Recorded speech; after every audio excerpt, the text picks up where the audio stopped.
Welcome to the Bigfoot Researchers Journal. Tonight we got a good show. Got some really interesting footage, shot it recently here. Individual about 70 feet from us. Stick around, it's going to be a good episode. So you can plainly see the thing moving its face. Its mouth is opening and closing slightly. Slow it down and you can see the nostrils and the mouth plainly. The eye actually moves up a little bit. It's kind of crazy looking, but that's what they look like when they're blending in, watching us. Look how he changes from green to an olive drab to a bronze to a brown. I think what was hard in the beginning was recognizing where they were exactly so we could catch them on film to a greater degree than we were. Right now, the technology is what's holding us back.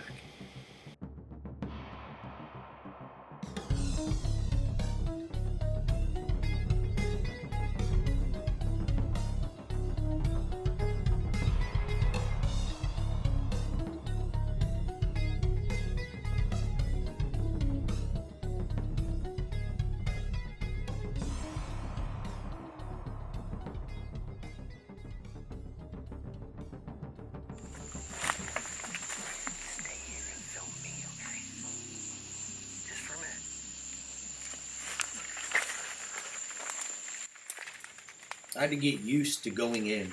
It was unnerving and it freaked me out.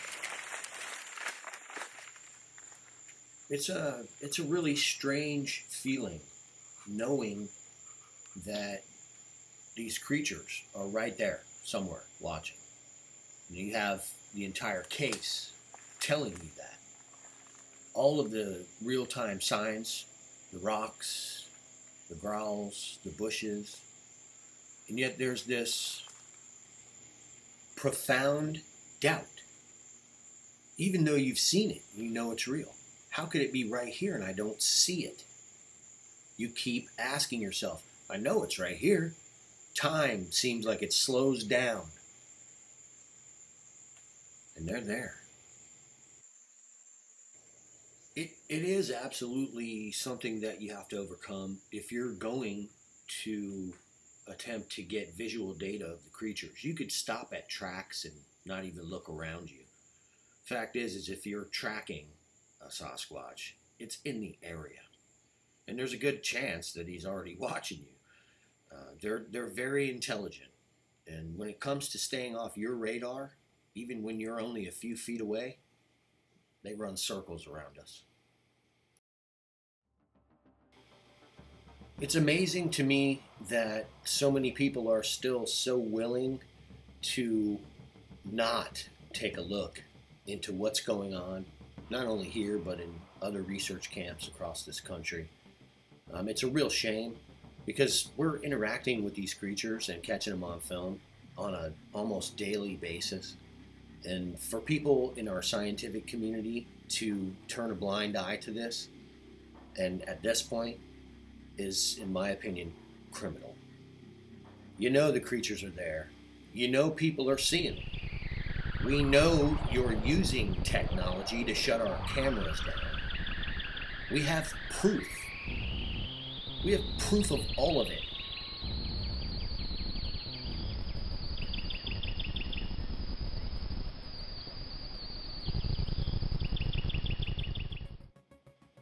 Fact is, after 10 years of studying these creatures in these areas and capturing the same ones on film and having them step out and show themselves to me or to my wife, we know what to look for. We know what they look like. We have names for every one of these guys. In the end, I don't look for Bigfoot. I look for the phenomenon that's produced when the glow off the plants hits their skin. You get that swimming pool on the ceiling effect. Only it can only occur on their skin. It doesn't occur on the plants. So finding the creatures for us now is relatively simple. We simply identify where the phenomenon is taking place and then point the camera in that direction. A lot of people are like, well, why don't you do this and why don't you do that? We already have. You ain't gonna think of something we haven't tried. It's been 10 years. This is what gets them on film.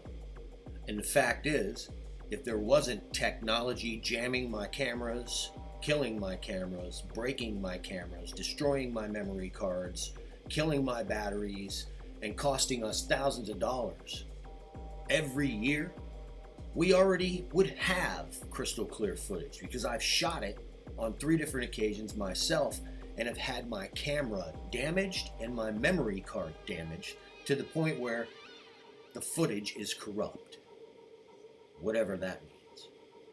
Basically, it means it wasn't recording the way you bought the thing and paid for it to actually record.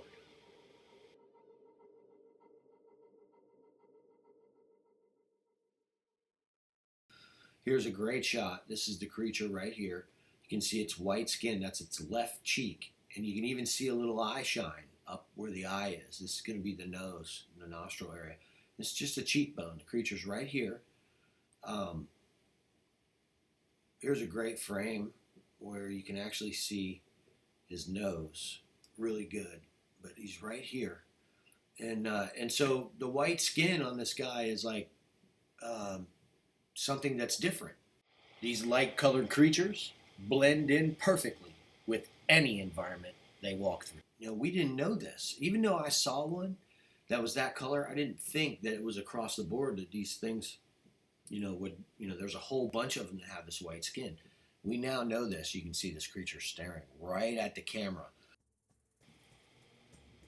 If someone never has to accept that their principles are holding them back, guess what happens? Their principles keep holding them back. But this can also be true for institutionalized thinking. And science is an institution. And there are designated, assigned process terms. Those terms preclude any scientists from making a claim about something being real. Our science and our scientific community is set up to leave the door open so that capitalist markets can still take advantage of natural resources. The validation of Sasquatch would mean the end of the capitalization of certain natural resources without consideration and oversight from the general public.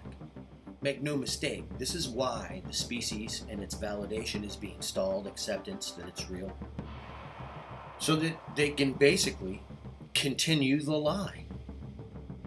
The same exact lie that allowed genocide to occur on this continent over the course of the last 300 years. These creatures are real, and their habitat is being managed.